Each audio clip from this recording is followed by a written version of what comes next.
নমস্কার বন্ধুরা, আমি মৌসুমী আবারও চলে এসেছি হেসেলে অন্য একটি রেসিপি নিয়ে। আজকে সন্ধ্যাবেলা চায়ের সঙ্গে ঝটপট করে নেব একটা ফুলকপির পকোড়া। এখন ফুলকপি খেয়ে খেয়ে বোর হয়ে গেছেন, এরম ভাবে পকোড়াটা করে দেখুন।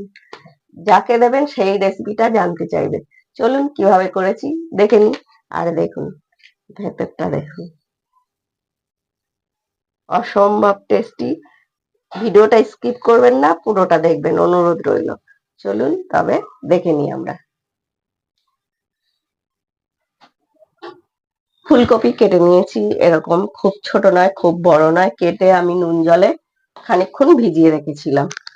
এবার গ্যাসটা জেলে দেব, দিয়ে একটু গরম জল বসিয়ে দেবো। করে নুন একটু গরম হয়ে উঠলে ফুলকপিটা দিয়ে দেবো।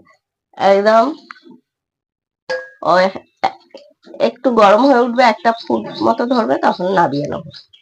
ততক্ষণ ব্যাটারটা তৈরি করে নিয়ে নেবো বেসন। এই পকোড়াটা খেতে অত্যন্ত ভালো লাগে। ফুলকপির পকোড়া তো সবাই নিশ্চয়ই খান, এরম ভাবে একবার হলেও করে দেখবেন।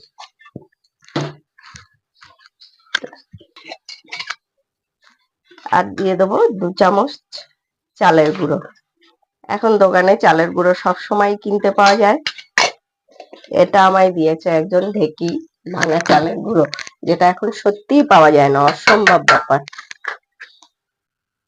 দিয়ে দেবো একটু রসুন, যারা রসুন দেবেন না তারা স্কিপ করে যাবেন। অল্প একটু আদা বাটা, আর কাঁচা লঙ্কাটা তো আমি সবেতেই খাই, যারা চিলি ফ্লেক্স দেবেন চিলি ফ্লেক্স দিয়ে দিতে পারেন।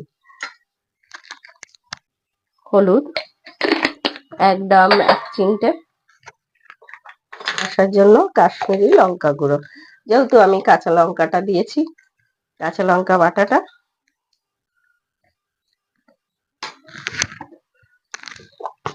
আর স্বাদ অনুযায়ী নুন।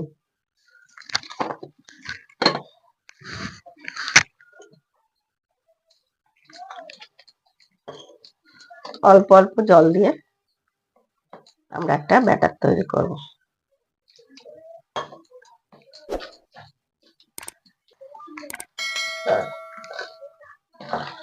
কপির জলটাও বেশ গরম হয়েছে, আমি একবারে দিয়ে দিয়েছি, কারণ আপনারা গরম হলেও দিতে পারেন জলটা। আর দিয়ে দেবো কিছুটা ধনেপাতা।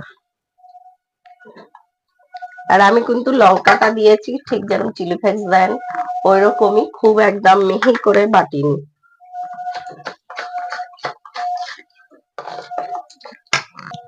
আর একটু টেস্টটাকে বাড়াবার জন্য দিয়ে দেবো কিছুটা সস।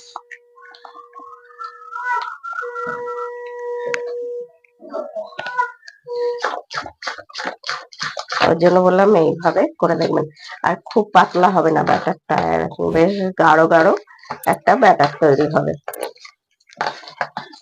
এইভাবে করবেন আর চায়ের সঙ্গে দেবেন। দেখুন ফুট ধরে গেছে, এটা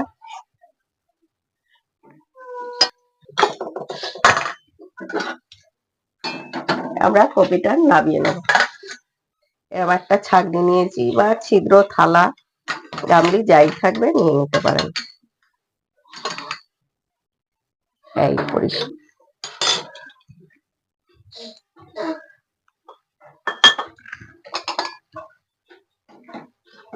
গ্যাসটা জেলে দেবো। হ্যাঁ, ওদিকে আমাদের ব্যাটারটা রেডি হয়ে গেছে। এর মধ্যে দিয়ে দেবো ফুলকপি গুলো 2-4টে করে, একসঙ্গে দিলে বড্ড কেটে কেটে যাবে। দিয়ে ভালো করে ব্যাটারটার সঙ্গে মিশিয়ে নেবেন। একটা চামচ দিয়েও দিতে পারেন, হাত দিয়েও দিতে পারেন। এর সঙ্গে যাকেই দেবেন সেই জিজ্ঞাসা করবে কি করে করেছিস পকোড়াটা, এত ভালো হয় খেতে। গ্যাসটা একটু কমিয়ে দেবো। আর যারা ধনেপাতাটাও দেবেন না স্কিপ করে যাবেন, মনে হয় ধনেপাতাটা দিলে ভালোই লাগে। আর বাইরে খেতে গেলে কি বলবো, এত সমস্যা।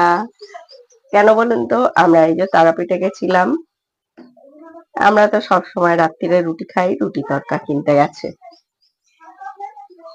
এবার বাইরে যেটা সমস্যা হয় হবেই তো, সে বোধহয় তরকার ডাল তো নেই,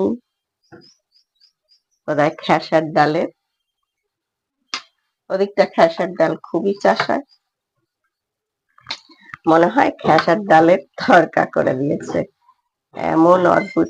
আর তার থেকে ভালো হয়েছে লঙ্কার পকোড়া কেনা হয়েছে, লঙ্কার আর একটা ধনেপাতার পকোড়া বললো। এবার সবাই ধনেপাতার পকোড়াটা খেয়ে কেউ বলে হিঞ্চের পকোড়া, কেউ বলে না অন্য রকম ধনেপাতা, বুনো ধনেপাতা, কি সব সব বলবো যে হচ্ছে।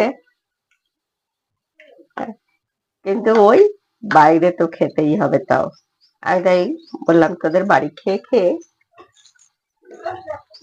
উল্টে দেবো, যেহেতু সস দেওয়া আছে, বেশ কালারটা অসম্ভব সুন্দর হয়েছে,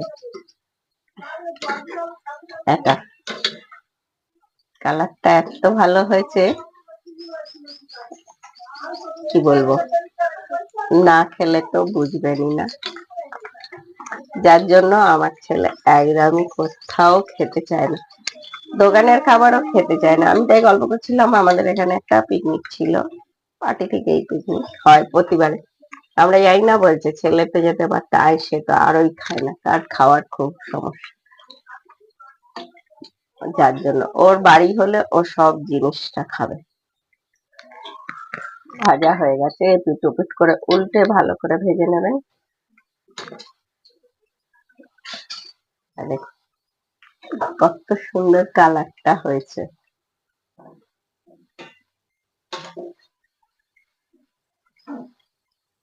ফার্স্ট টাইমটা আমরা গ্যাসটা যখন পকোড়াগুলো দিই তখন একটু গ্যাসটা কমিয়ে দিয়ে দেবো, আর তারপরে একটু বাড়িয়ে দেবো, মিডিয়াম আঁচে করে নেব, তাতে সুন্দর হয়। আবারও একইভাবে আমরা সব কটি পকোড়া ভেজে নেব। সন্ধ্যাবেলা চায়ের সঙ্গে যে কোনো একটা ভাজা চট করে খুবই ভালো লাগে।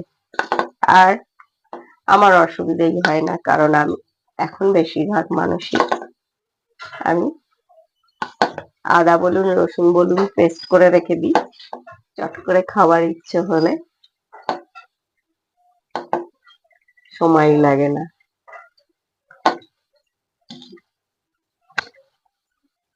আমাদের এখন গ্যাসটা কিন্তু কমানো আছে, এবার মিডিয়াম করে দেবো, না হলে কি হয় একটা আগে পুড়ে যায় একটা পরে হয়, উঠে দেবো। আর চালের গুঁড়োটা দেওয়ার জন্য কি হয়, বেশ খুব মচমচে হয়, চালের গুঁড়োটা দিলে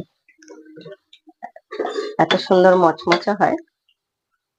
আর না হলে একটুখানি ময়দা দিয়ে দেবেন বেসনের সঙ্গে, বা কর্নফ্লাওয়ার দিয়ে দেবেন 1 চামচ, সেটাও ভালো হয়। এগুলো আমাদের সব কটি ভাজা হয়ে গেল কত তাড়াতাড়ি।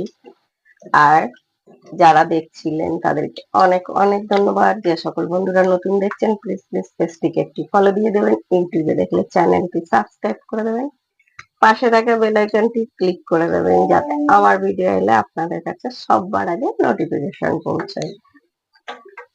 আর এরকম নিত্য নতুন রেসিপি দেখতে হলে দেখতেই হবে মৌসুমীর হেসেল। আবার ফিরে আসবো কালকে অন্য কোনো রেসিপি নিয়ে, অন্য কোনো সময়। আর দেখি আজকের মতো সবাইকার কাছ থেকে বিদায়, সুস্থ থাকবেন, ভালো থাকবেন, আবার ফিরে আসবো কালকে, টাটা।